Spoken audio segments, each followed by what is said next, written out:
extremely heavy energy, probably the most intense heavy energy that I've ever felt in any location. The facility closed in 2011. They literally just closed the doors and left everything here. I just set the camera down to go set this up.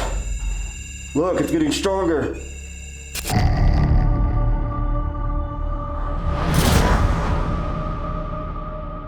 In the last 100 years, we estimate over 10,000 people died on the property.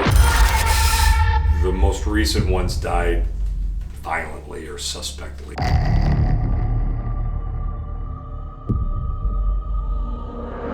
She just couldn't take this ghost hounding her anymore, and so she directly went out to commit suicide. Light this up if you can see me. This whole area was the morgue. I think that if ghosts are real, they're going to live in a place like this. As soon as we shut our lights off, there was a loud explosion of glass. There's a bunch of light bulbs on this shelf. Look all on the ground. And that is exactly what it sounded like. That's exactly like a large glass. And I just heard what sounds like a voice. All over this broad land of ours, a bit of war is being fought against tuberculosis. I pray whatever earthbound spirits may here linger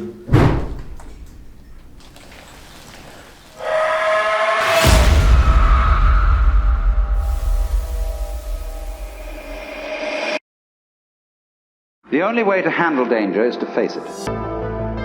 If you start getting frightened of it, then you make it worse. Whenever you meet a ghost, don't run away.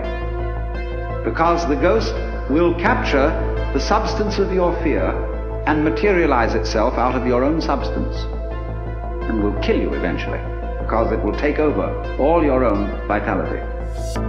So then, whenever confronted with a ghost, walk straight into it, and it will disappear. Don't be frightened. There's a few places that you can actually look at photos and feel the energy through it. This Indiana State Sanatorium is definitely one of those places.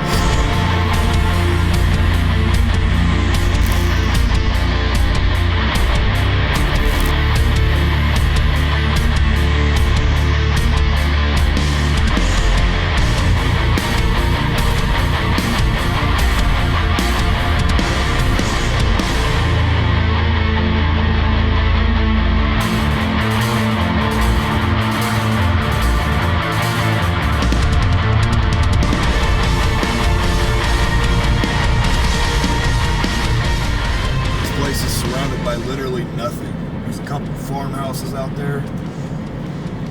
Overall, it's completely isolated.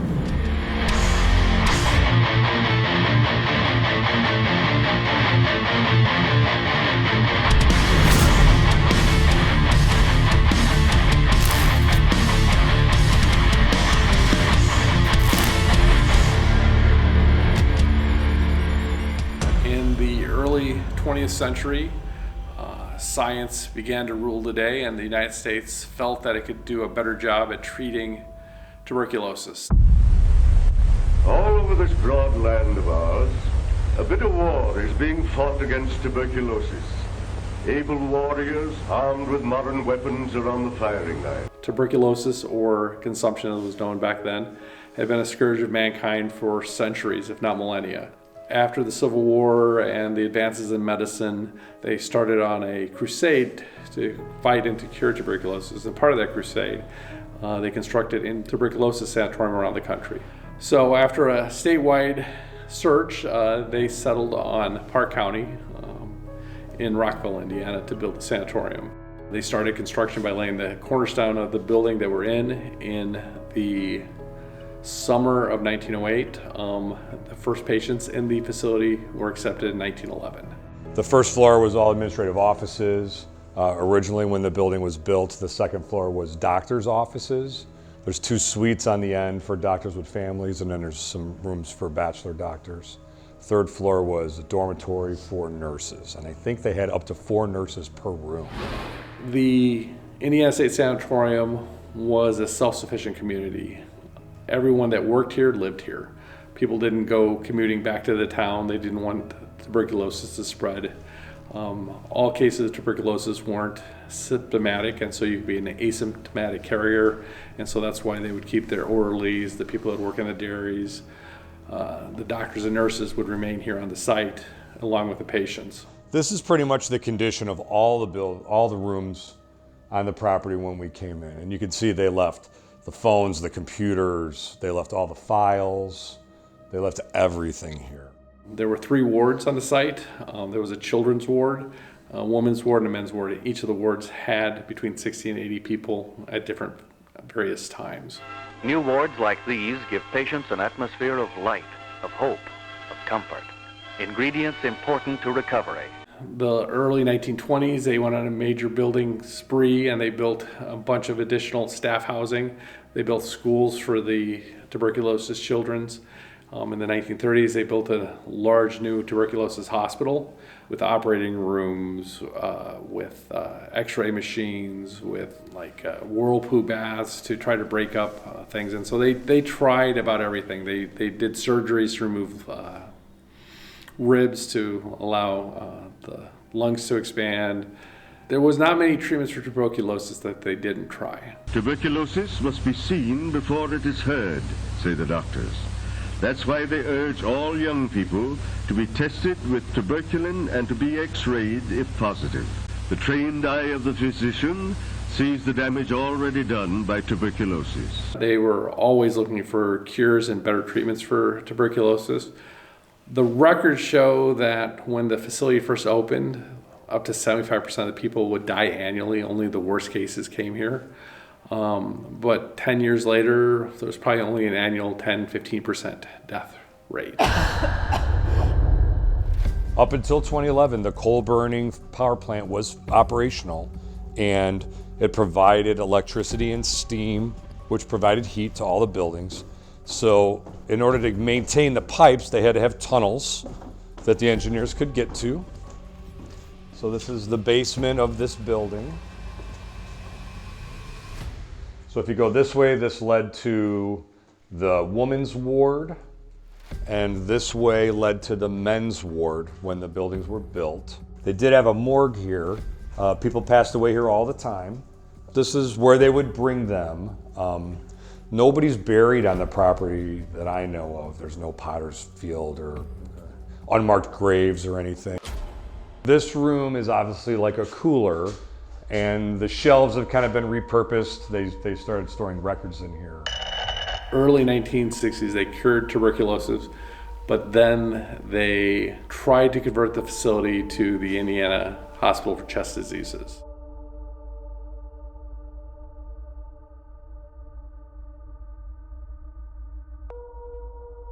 The rural location and the old infrastructure really didn't make sense for a state facility, and so in 1968 they closed it down.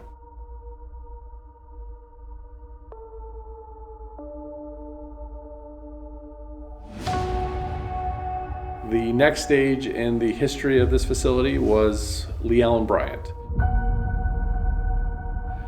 3 accountants from Chicago with the last name Hine and the middle names Lee, Allen, Bryant have been doing taxes for nursing home.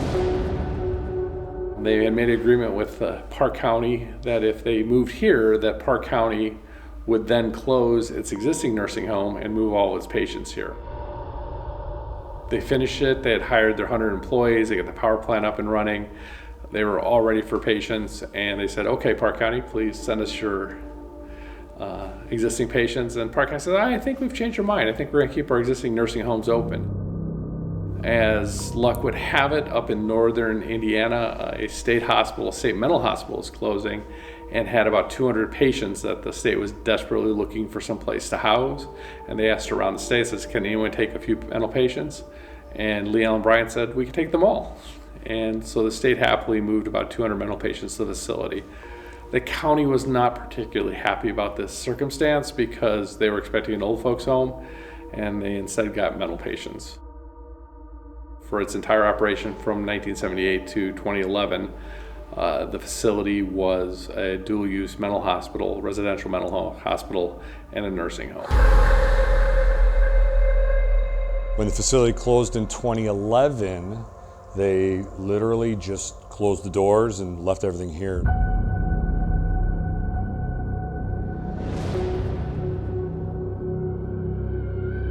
But you could see there's bags and bags of blankets and pillows and all kinds of stuff they left here. And then as we get into individual rooms, I mean, that's pretty much how it was when they lived here. There was questions about patient care, several lawsuits. They were back behind on taxes, mortgages.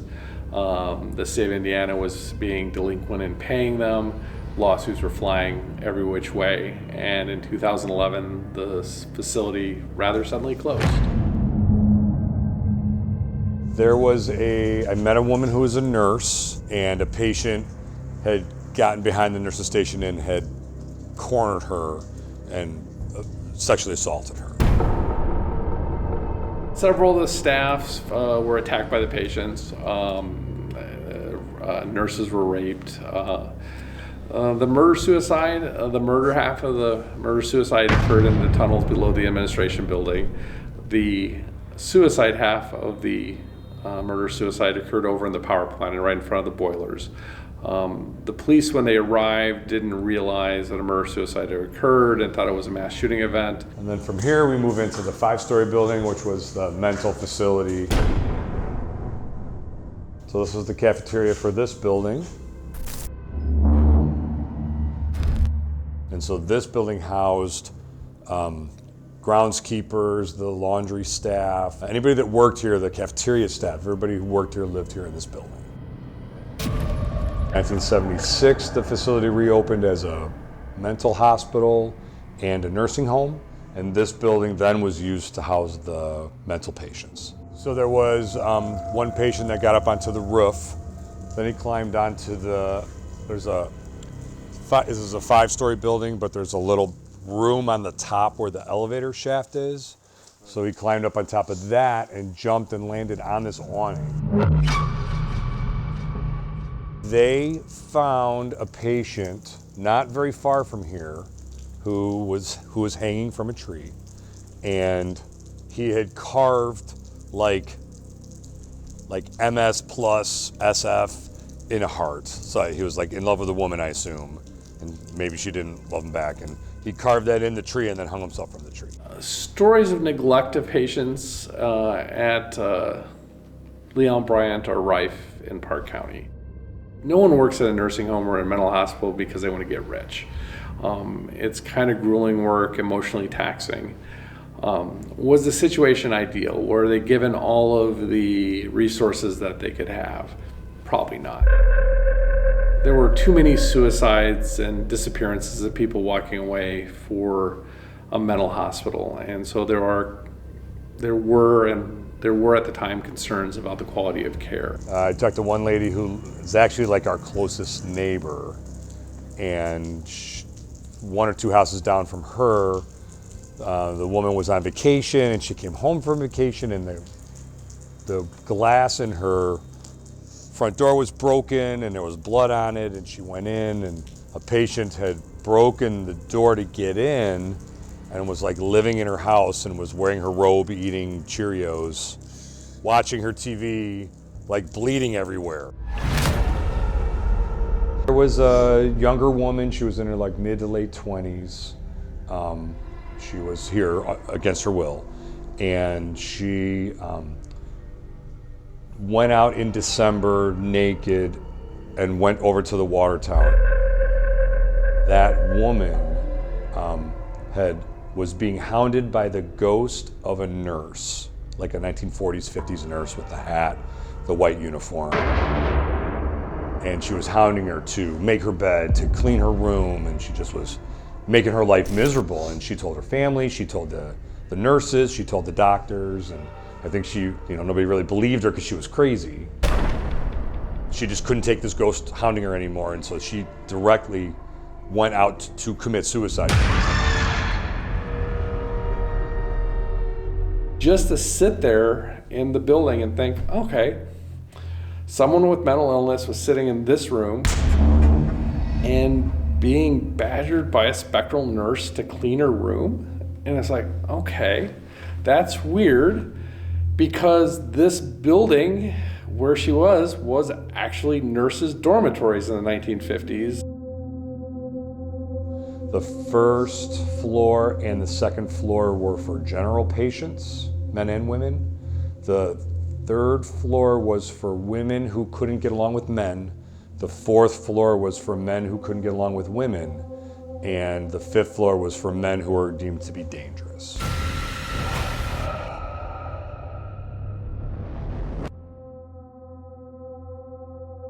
I think that if ghosts are real, they're going to live in a place like this where, I mean, in the last 100 years, we estimate over 10,000 people died on the property.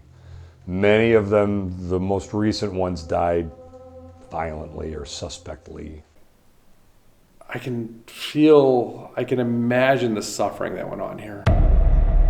60 years of tuberculosis here, another 40 years of mental illness, nursing home deaths. Just the monumental effort to build this structure, to acquire the land, to treat the patients. I've read thousands of pages of the monthly board of directors meetings of the sanatorium era. They tracked how many oysters they ate in April 1923. They had how many sheets that were soiled by people vomiting blood. I mean, it's just records after records. And so in this very room, I have photos of Christmas parties from the 40s. And there are people laughing and joking, and there's a guy dressed as Santa Claus in this very room. And I mean, it's like, wow, you can just, I mean, the amount of physical and mental effort that took to make this place,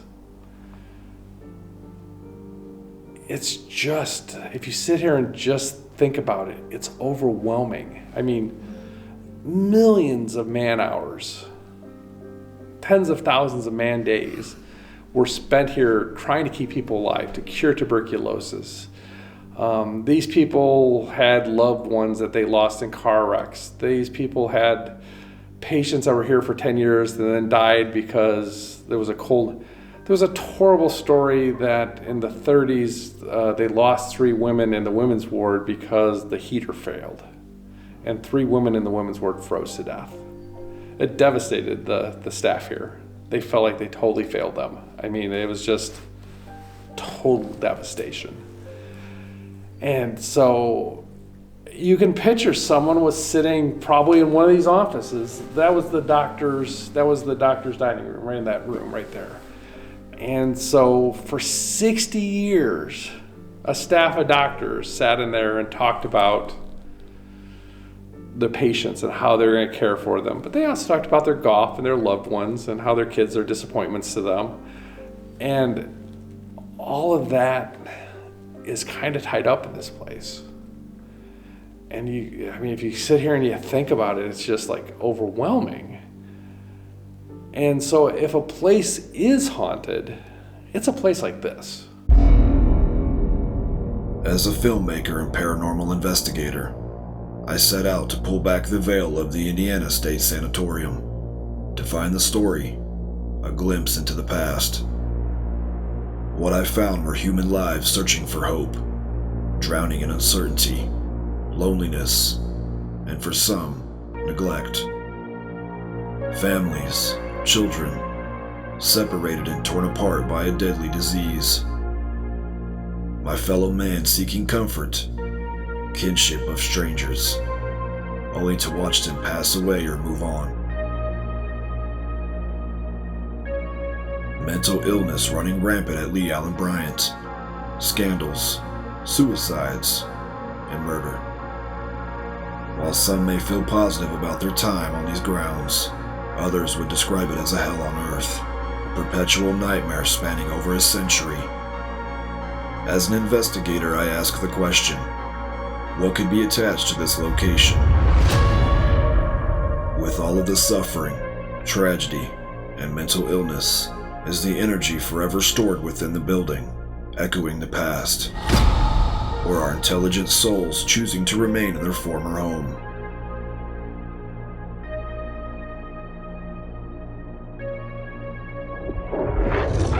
Is it possible something dark became attached to this location through the physical and mental torment? I may find the answers as I attempt to make contact overnight, alone.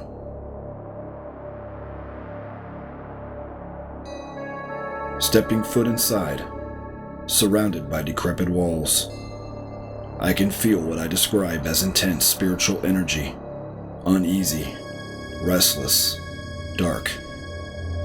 This place is a story to tell, and I'm here to tell it. As nightfall looms, I engage in one of the most intense investigations of 15 years in the field. However, what lurks within the sanatorium was not willing to wait until nightfall.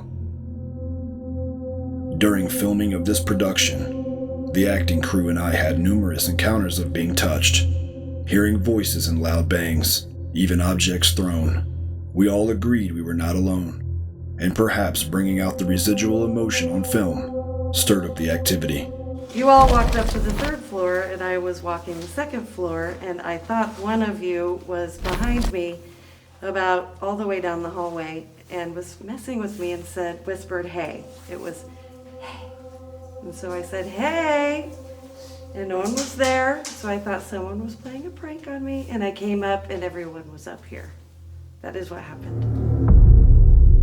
Right here when it broke. Yeah, No. look at the echo. It sounded down there. We came up here. We were just standing here talking, and she said something about, let's, turn the light off for a second. And it wasn't even like a pause. It wasn't like the light's off. Second. Instant. The minute that went off, it sounded like a light bulb exploded, like a fuse or something. Loud. And the first thing that we did was like, okay, that came from there. I walked over to here, and I looked down there, and I looked in these rooms to see if somebody was messing with us. And then Zeb came over, and me and Zeb seen these.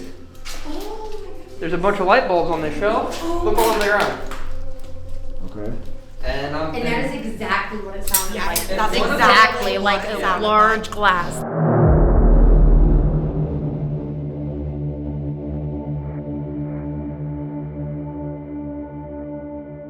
So I'm down here in the tunnel shooting B-roll, and it's creepy. I definitely feel like somebody is walking with me or behind me. I feel like every few steps I take, I have to turn around and sort of assess my surroundings to just make sure that there's nobody following me. So this above me is where they actually kept the TB patients at the very beginning of this facility's existence. Just a very heavy energy.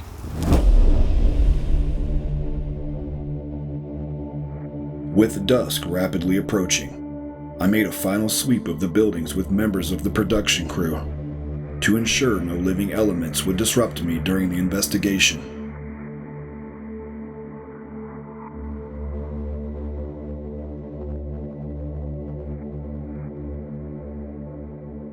I began to close all open doorways, moving towards the nursing home. Unknowing at the time, a member began recording on her phone as she had the feeling of being watched, hearing the same voices from earlier in the day, thus turning the camera toward the activity. This is what was captured.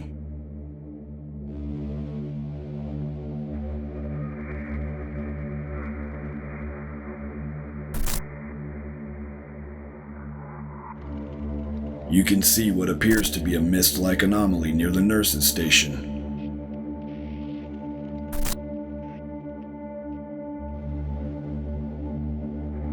Keep in mind, I kept walking down the long corridor, searching rooms as she stood completely still. It's important to note, this building sits on the site of the original men's TB ward, which would account for a century of human lives, memories, and death.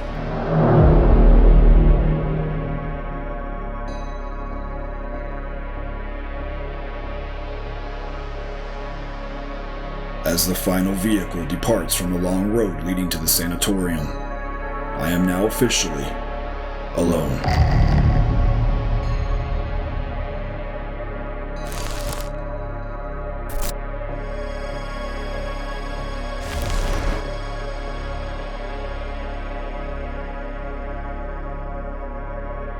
So my light that I left outside is sort of a security light. While I'm on the inside, I set it up before I let the production crew out. I come back, and that light over there was actually off. It's not wet or anything, it's sitting over this overhang. This dash camera that I have running actually caught it on film.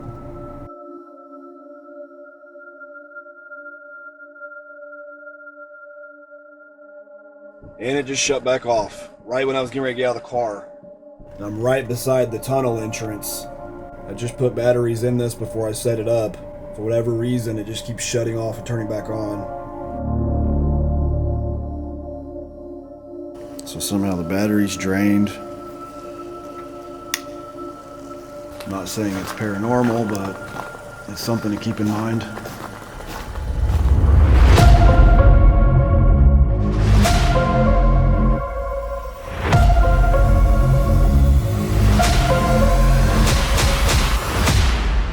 As the still of night sets in, and now fighting off a sudden respiratory issue, I begin my investigation.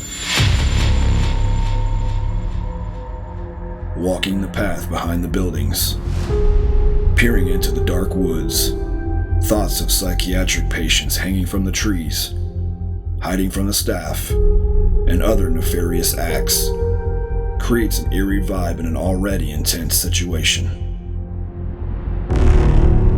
My plan is to enter the 5-story mental hospital and work my way towards the administration building. Here's the front entrance of the building.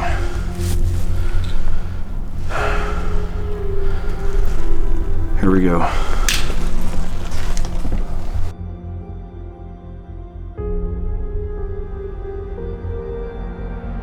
As soon as I enter the building, I'm rushed with a heavy energy, as if I'm going to be attacked at any moment. While I'm making no initial conclusions, the possibility that something dark may reside on these grounds has come to the forefront of my mind.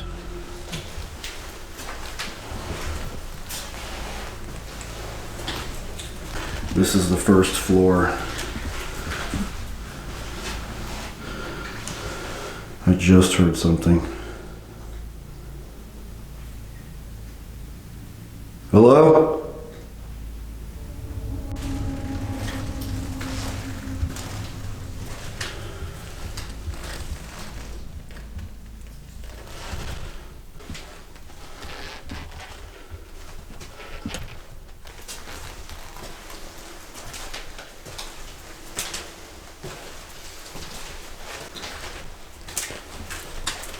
So many openings in this building. I feel like every 5 seconds I have to look behind me.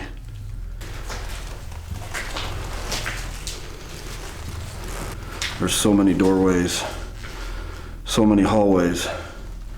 It's enough to put you on edge just with that.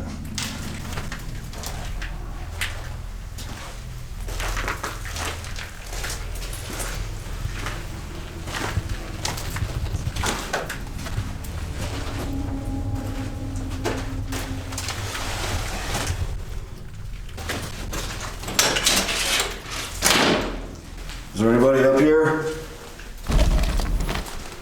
Hello?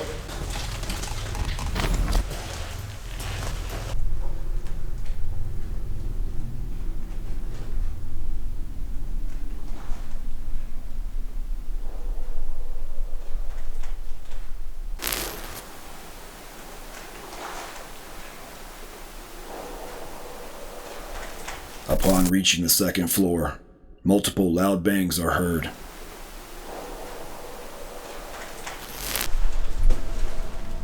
Just heard knocking.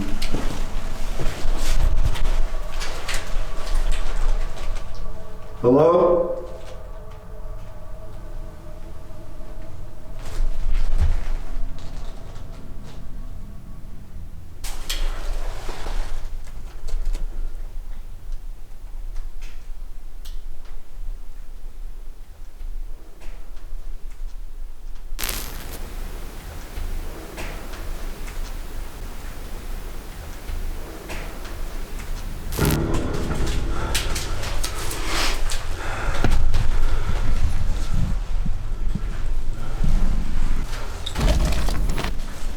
Hello?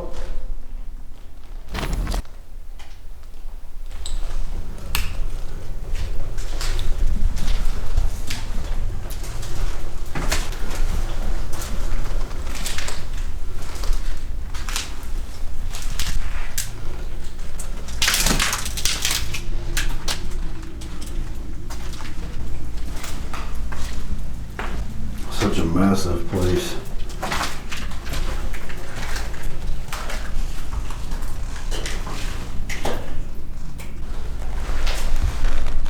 So I made it to the top of this building. I've been hearing all kinds of noises. So we are on the 5th floor.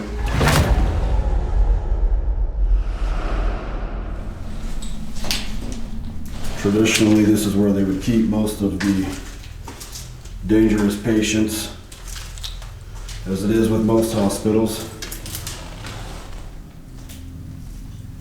Is there anybody up here?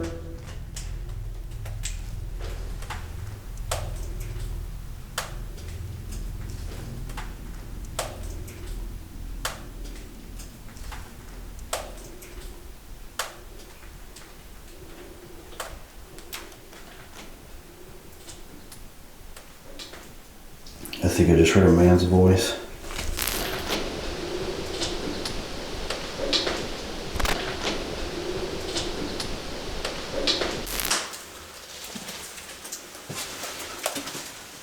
I think I just heard a man's voice.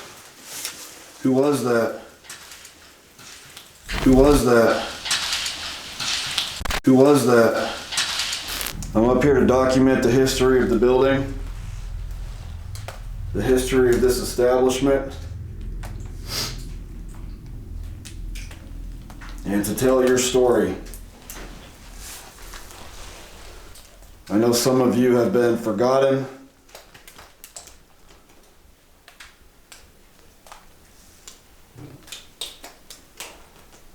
On the 5th floor, the energy is substantially different from the others. Being as this is where the most dangerous psychiatric patients were held, it's no surprise what is about to unfold. Is there anyone up here that remains from the tuberculosis era?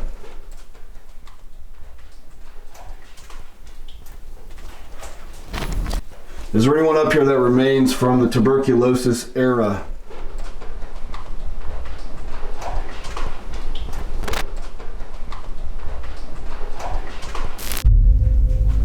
I'm not up here to bother you or force you to leave.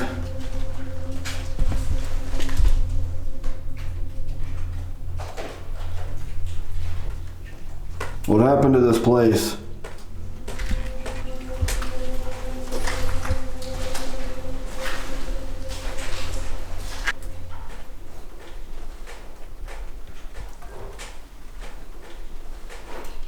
That sounded like a voice. That sounded like a voice. So like I said, I'm up here on the 5th floor. And I just heard what sounds like a voice coming from somewhere down this way. I had just asked what happened to this place, and it sounds like a voice responded to me. I have a hard time walking through here on night vision because there's so much on the floor. I don't want to walk into a hole or a soft spot on the floor. My plan is to set up in the middle of the 5th floor hallway. If anywhere in the building is to hold activity, it's here. I can't describe to you the feeling engulfing my presence, like I'm being swarmed from all directions. I get the strong sense of a dark or aggressive being standing by, observing. So I'm gonna set up the Rimpod right here in the hallway. Probably run the spirit box. See if anything wants to communicate. It's an extremely heavy energy, probably the most intense heavy energy that I've ever felt in any location. I know that they're here, I can feel it, it's so strong. As the sound of water drips from the ceiling, the strange activity begins to increase.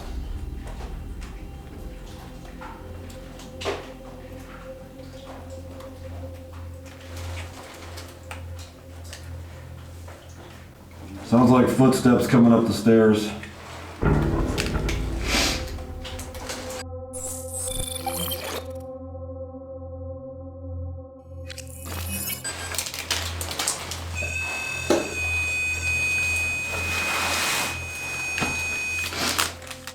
Setting up the Rimpod, the sensors are calibrated to the environment, and almost immediately, something begins to send the device into flux.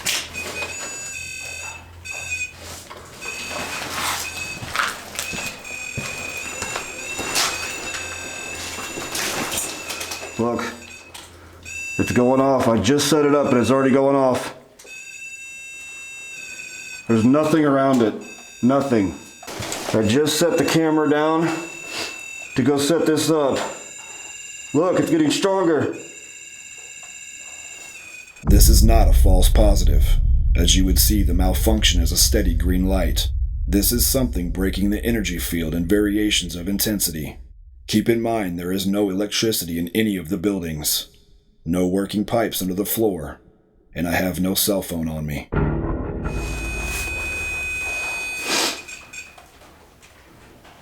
Is there somebody here?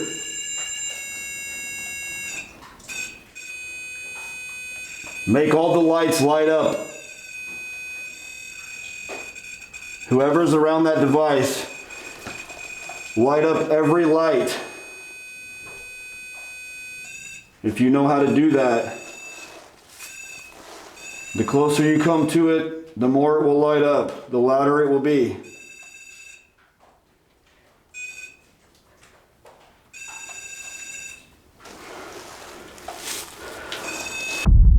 These are very strong breaks in the energy field, only obtained with very strong matter. Watching the device hit almost peak intensity, drop to 0, then immediately flux again, rules against natural causes in the environment. Something is here.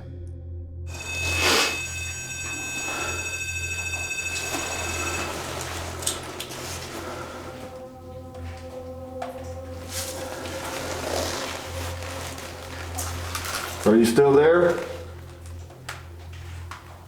If you're still there, light it back up.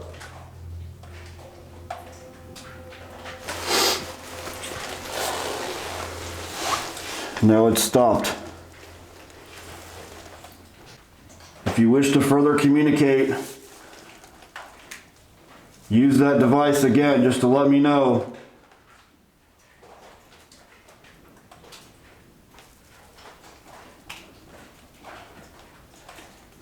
It's a dead quiet, completely silent.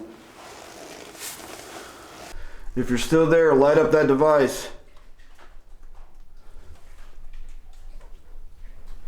Let me know that you're still here. I just want to tell your story. I want to know who you are. I want to know what happened to this place.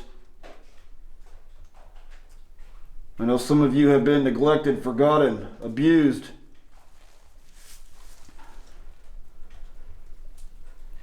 I'm not here to make you do tricks. I'm not here to ask you to perform. But this is the only means I have of bridging the connection between the two of us so that we can communicate and understand each other.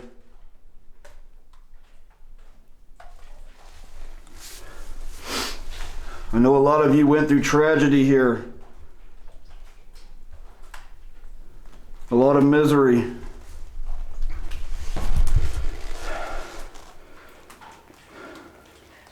I'm just here to document your presence. I'm here to document your history, your life, your story, and bring you closure if at all possible. Whatever that was,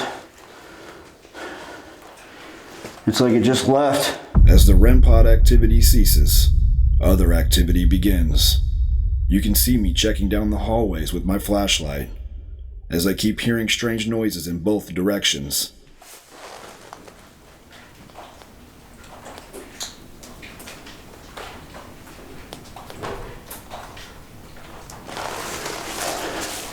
I keep hearing this banging going on down the end of the hall.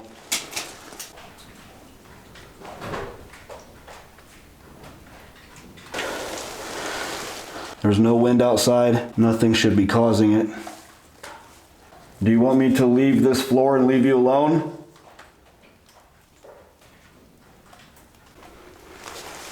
I have some equipment that allow me to hear your voice a little bit.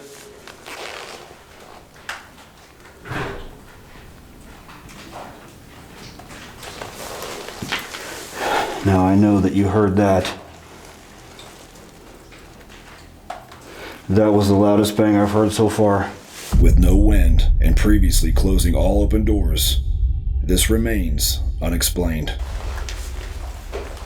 Almost 15 minutes has passed with no response on the Rimpod.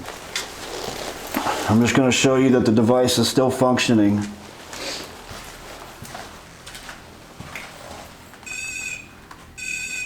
As you can see,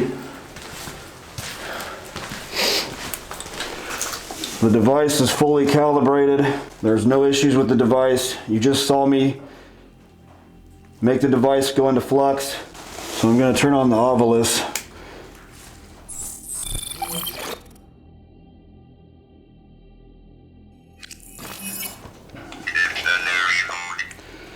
And we're going to try to get some sort of communication through a different means, because it may not have the energy to produce enough to physically manipulate equipment.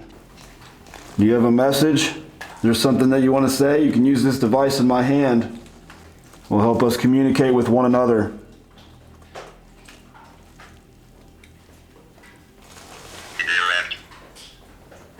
Direct. Whatever you decide to let this say, I will be able to read it and hear it. Can you give me a name? Or tell me if you're a male or female.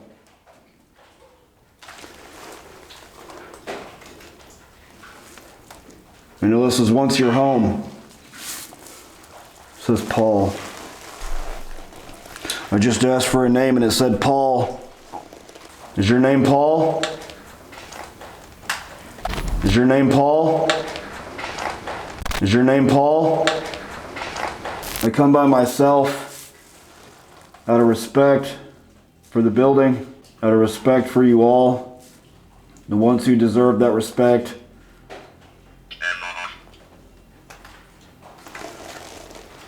Says enough. So I'm going to set out this K2 meter. So I set this device on the floor. Might be a little bit easier. It doesn't take much. You can walk up to that device, put your hand over it.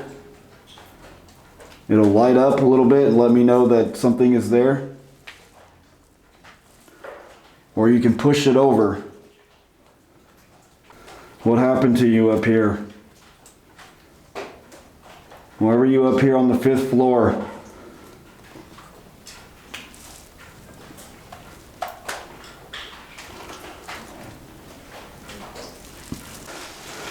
I keep hearing what sounds like full-blown conversations.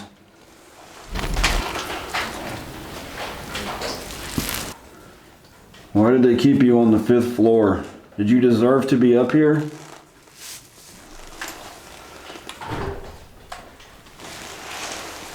There's that bang again. It's like whatever was here has now gone down there and making all kinds of noise. I'm gonna run the SB7 spirit box. Hopefully we can get something through the audio. This will let me hear more of what you have to say. Give you a chance to speak and tell your story. Let everyone know what happened to you. Why are you still here?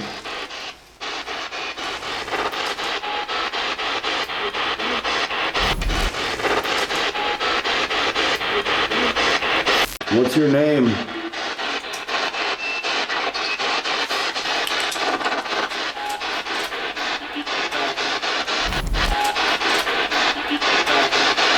Is there anybody up here with me?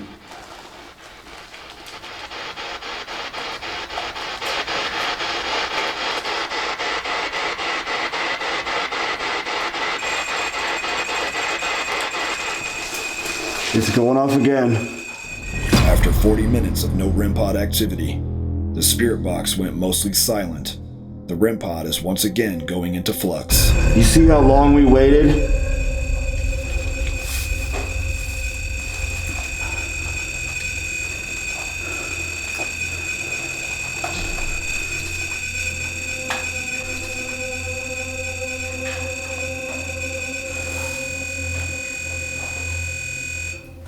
How long did we sit here and nothing was happening? Who was that? Can you make it go off again?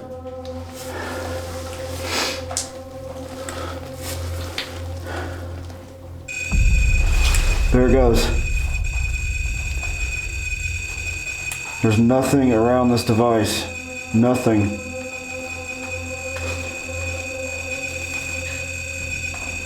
Keep lighting it up. Make it stronger. Light all the lights up if you can. Just get as close as you can to it. Touch that antenna. It's like it doesn't have enough energy. Every time it does it, it's not as long or as strong as it was the previous time. Why are you still here? Were you put in here wrongfully? Did you not belong here? I've heard a lot of tragic stories of what some of you went through here at this place. I truly am sorry that your fate led you here. With Rimpod activity again ceasing, I begin to open up to the spirits. With that comes one of the clearest EVPs captured thus far of what sounds like a female.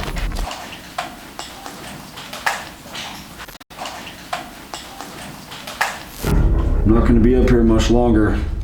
If there's something that you want to say, something you want me to know, now is your time. I'm going to be leaving this floor soon, leaving the building.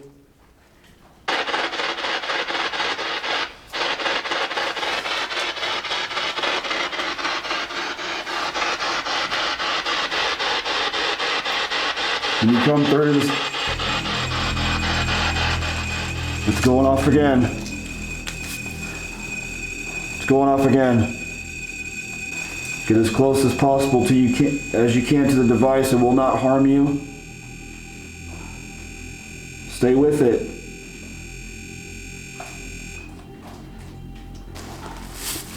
It's like it's trying to be known, it's trying to be heard. With the Rimpod activity again ceasing and another quiet spirit box session, I set up a laser grid to detect any potential movement.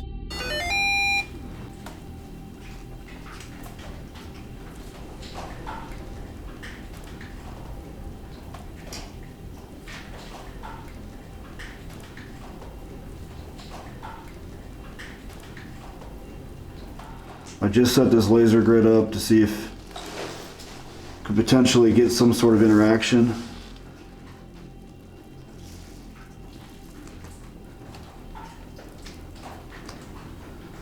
Can you walk in front of this red light?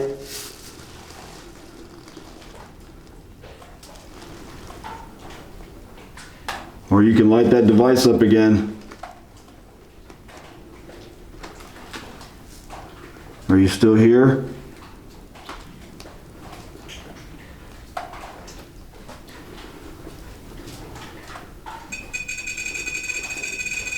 The device is going back off right now. I have had my name called over the years, through EVP, Spirit Box, and disembodied voices, but this is by far one of the creepiest.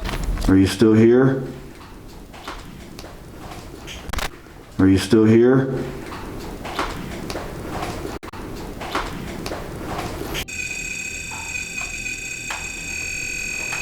Trying so hard to light that device up.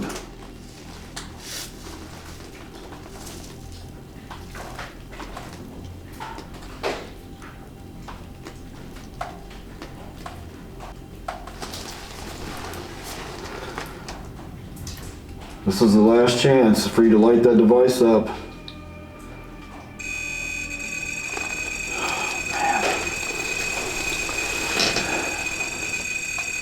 As soon as I said, last chance to light the device up, the device goes off. I know that you're here.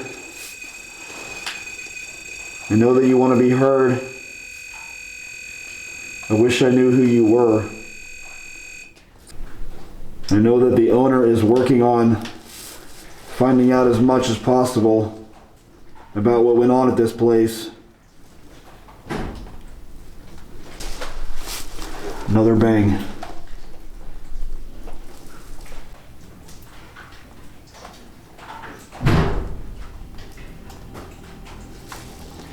know that you heard that one.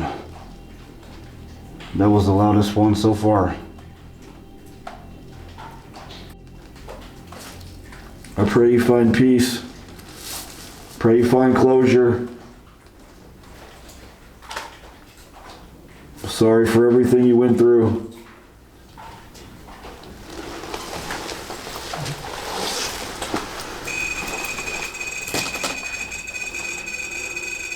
As soon as I get up, about to leave,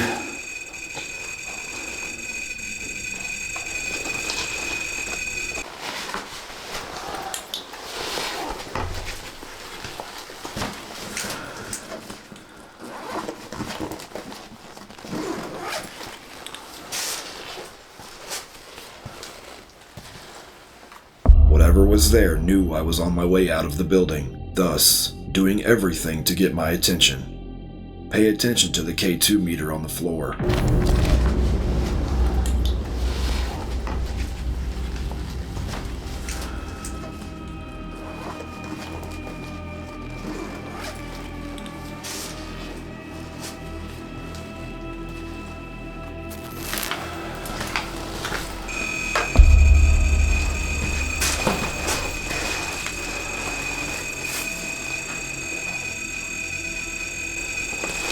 this is nuts. I've never seen it be so persistent. We will never know who or what was interacting with me, but the evidence suggests that it was an intelligent being with the ability to manipulate my equipment. It's so much colder over here than it was even just a few feet that way. I pray whatever earthbound spirits may here linger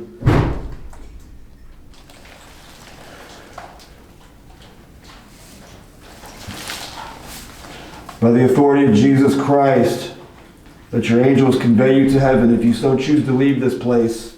In the name of the Father, Son, and the Holy Spirit. Amen.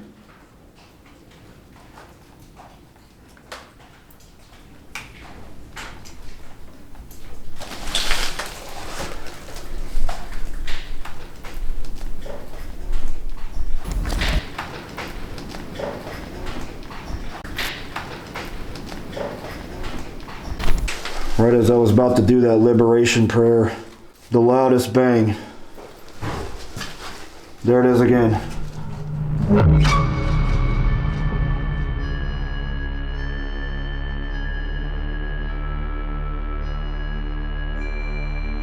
Arriving in the nursing home, an obvious creepy energy looms.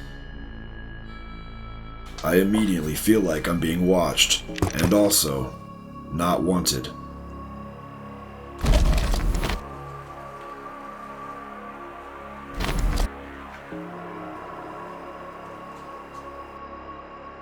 I'm over here by the nurse's station. I'm going to try the Rimpod again.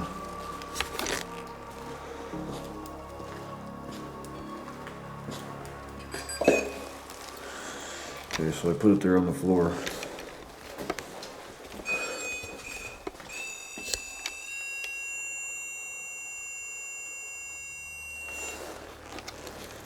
How's that even possible?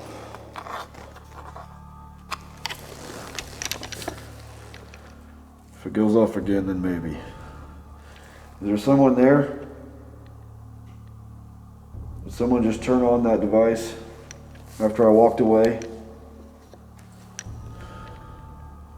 Can you do it again? Can you turn that device back on?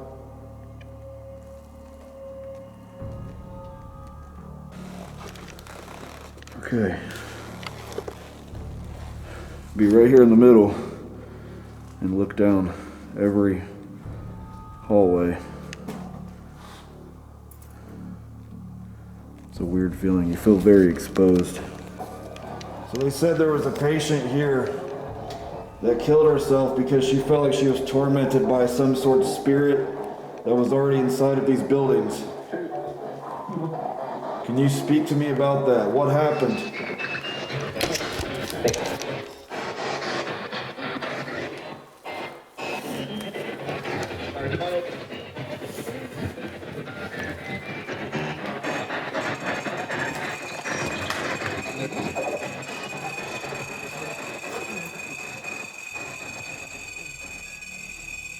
It just started going off. I started walking towards it. It's not me doing this. If that's you doing that, can you shut it off just so I know that it's you?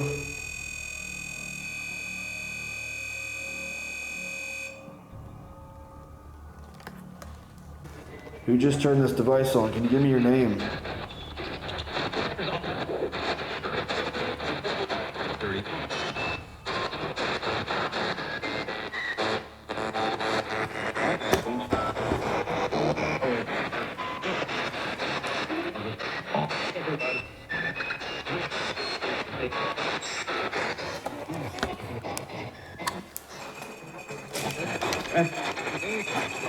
As soon as I turned around.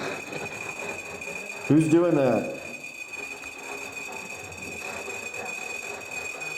Who's doing that? What's your name? Speak to me through this device. Tell me. Just give me your first name, last name, whatever.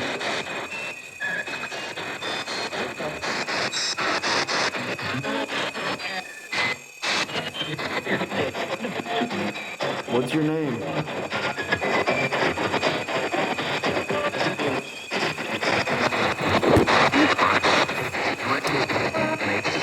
Shut it off.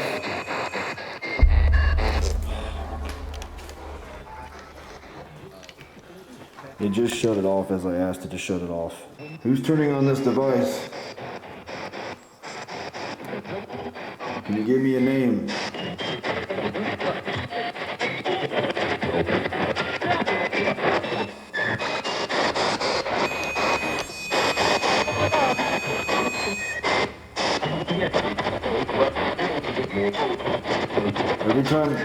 Every time I take my focus off of it, it goes off.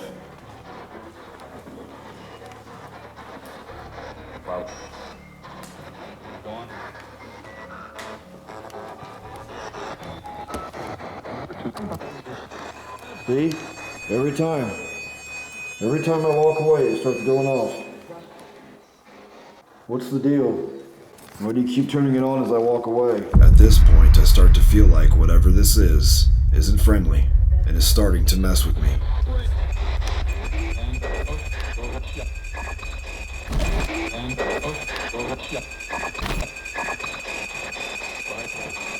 What I cannot show you on video is the waves of intense dark feelings surrounding me, as the very strong smell of sulfur fills the hallway. I'm getting this really strong smell of, it almost smells like a skunk sulfur smell. It just came out of nowhere. What is that smell? Where's it coming from?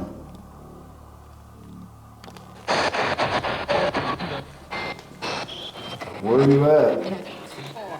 Where'd you go? Perhaps this is why I felt so on edge upon arrival, and for someone who is very grounded and strong in these situations, I feel like something is testing my ability. You turn this device back on? Could this be resident spirits or guardians warning me to go check the hallway and then telling me that I should leave? Where are you at? This building has absolutely turned to darkness, sitting on the ruins of the men's tuberculosis ward, where countless lives were lost. I continued to run the SB7 with little to no activity, and with no further activity on the Rimpod, I moved to the administration building.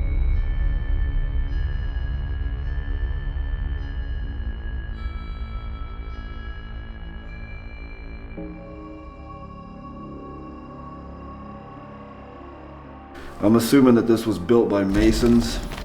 Very common in the Masonic Lodge to have this black and white checkered pattern. It represents duality, dark and light, the yin and yang, good and evil, as above, so below. It ties into everything. A lot of the old school Masons were into magic and believed in spirits, and they would often build things according to that belief system. This whole area was the morgue. This is where they kept the bodies cold in this freezer. Outfits, nurses' outfits, scrubs, all in bags.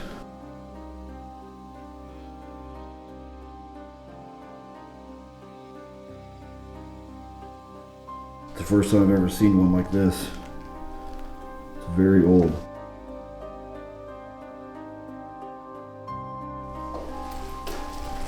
Go up to the first floor.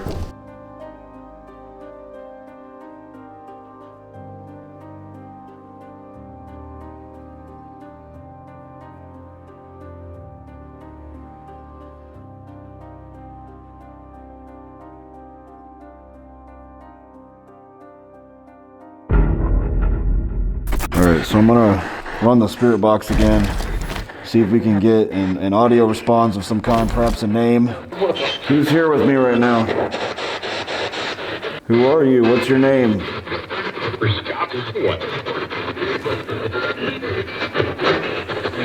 Tell me.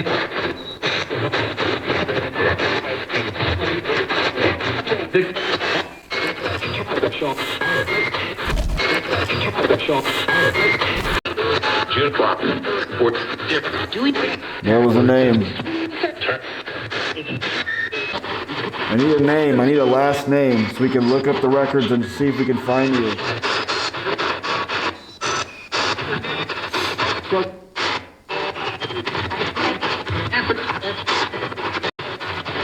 How many of you are here? Can you give me a number?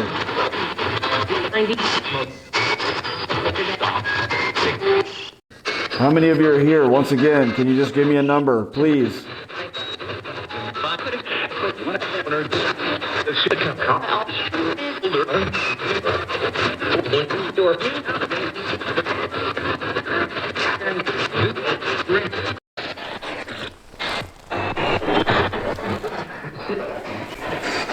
You just said to sit. I just feel this cold breeze just came out of nowhere. Just hit my whole body. Is there someone in front of me right now?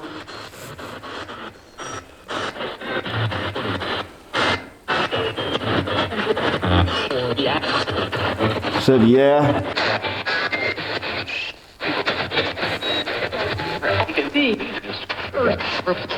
This is one of the more strange things I've ever heard. The same voice over dozens of scans says, "I can see Earth from space." Keep in mind, the same voice being heard over dozens of scans within AM frequency is nearly impossible. Any patients pass away from the tuberculosis? Any staff or patients in this building? So I'm going to try the Ovilus, the K2.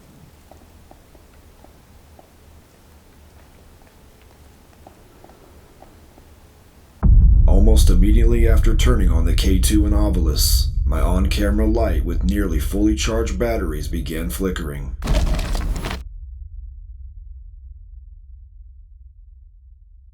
This would be the only time during this session that this would happen.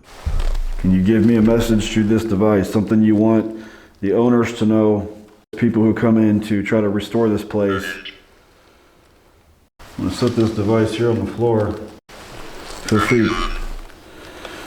The reason why I set the device there on the floor is so you can interact with it. If you walk up to it, it should light up and let me know that you're here. Observe. This place is going to be renovated, restored, but it's not being brought back as a hospital or an administration building. This is the second time tonight, in this room, a response of sit came through just as I'm standing up. First on the SB7. You just said to sit. And now the Ovilus. I began walking around with the K2 meter in attempts to run into a pocket of energy. Is there anyone back here? I covered the entire floor, room to room with zero flux on the device, until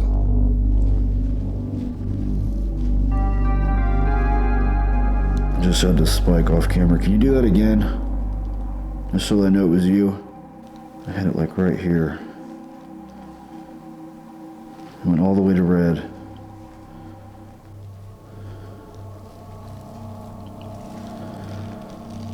There it goes.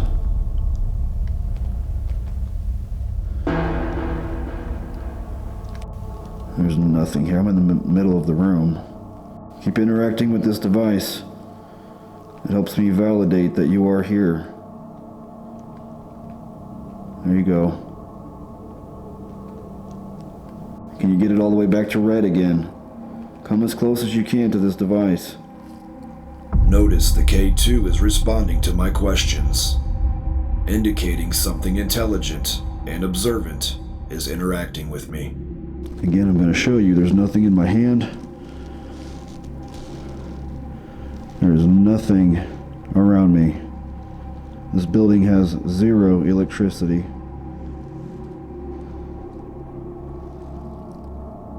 There we go. As you can see, I've been walking around for a while trying to get this to pick up on something, and so far nothing until I got to this spot. And it seems to be doing it as I ask. So you can see me, correct? Light this up if you can see me.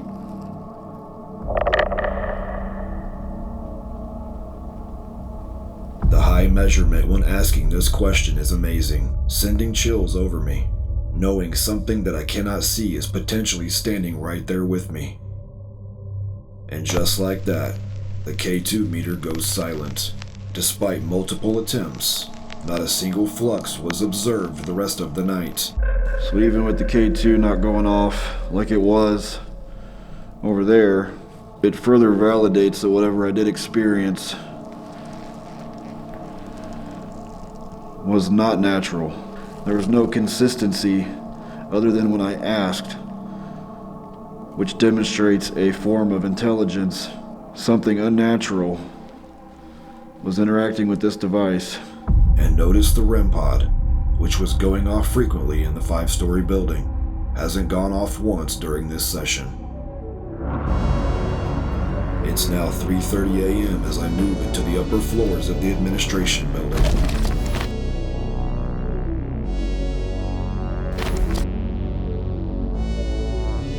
Walking past old suitcases of people who have likely perished is a certain feeling I cannot put into words. Can you hear my voice? Stop.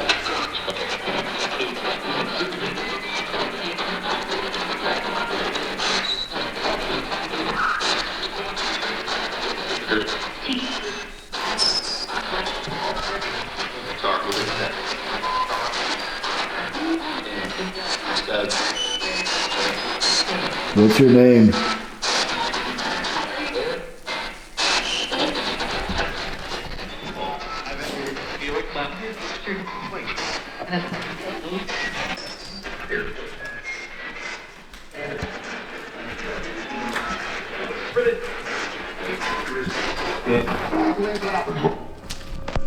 I chose not to set up an array of cameras throughout the buildings, for the chance of trespassers running off with my gear. I left one inexpensive camera in the administration building facing the stairs, in a last-ditch effort while I wrap up my investigation in the tunnels. The energy down here is very heavy and creepy.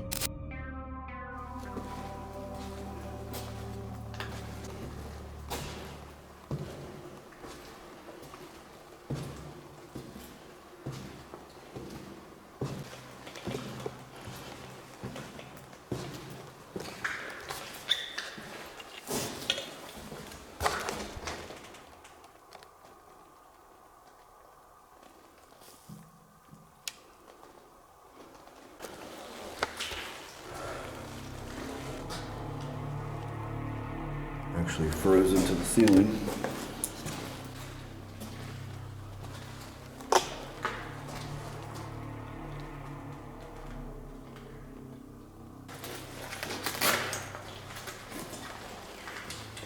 More bats.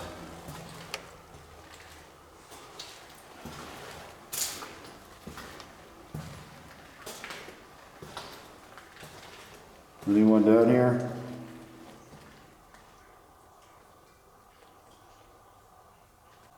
I put a device on the ground down there. If you can turn it on, let me know that you're here.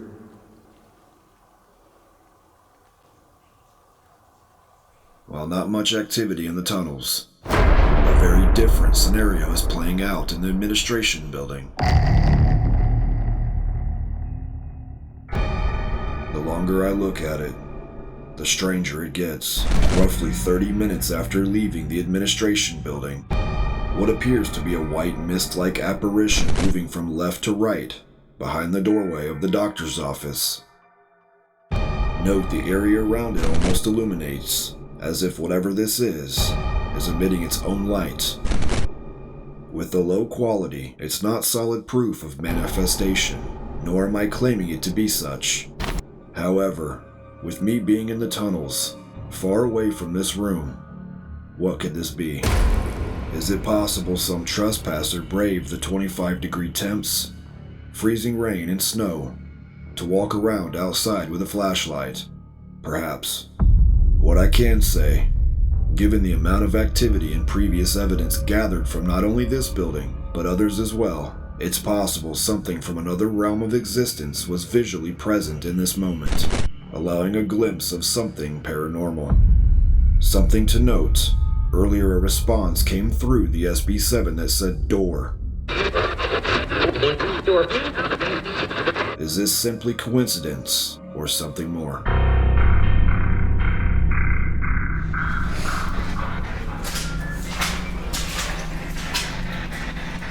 Is anyone still down here in these tunnels?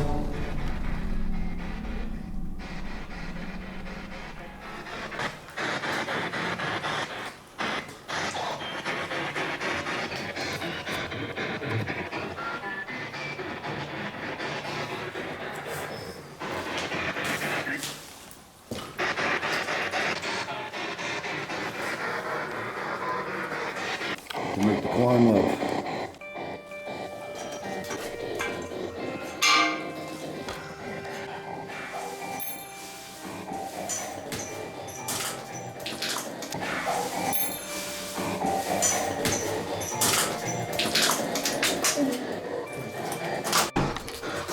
Back at the nurse's station.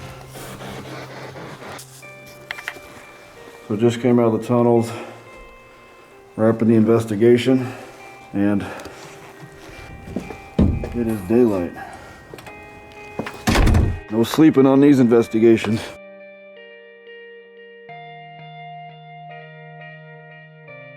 This place has been amazing. It's a very large place. It's a lot of ground to cover. It's about 15 degrees with freezing rain everywhere, snow, sleet, but it's all been worth it. The Indiana State Sanatorium was once a harbor of souls suffering from a deadly illness, a place where one would arrive in hopes of a cure. Think of all of the lives that passed through these buildings, the children and parents, teachers, nurses and doctors, all fighting for a cause. Think of those who knew they would never escape the fate of a nursing facility at the end point of their lives, carrying with them a lifetime of emotion, counting the days to see the face of a family member. Think of those held within the ominous 5-story building, where fellow patients were jumping to their death, escaping to be later found dead, or simply giving up.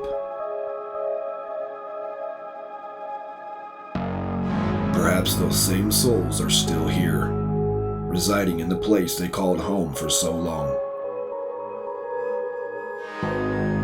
A beacon for the trapped or lost souls to take up residency for eternity, waiting to be known to those who are searching. The old Indiana State Sanatorium is a true step back into time, as it rests with abandonment in the shadows of a century of emotion, memories, life, and death.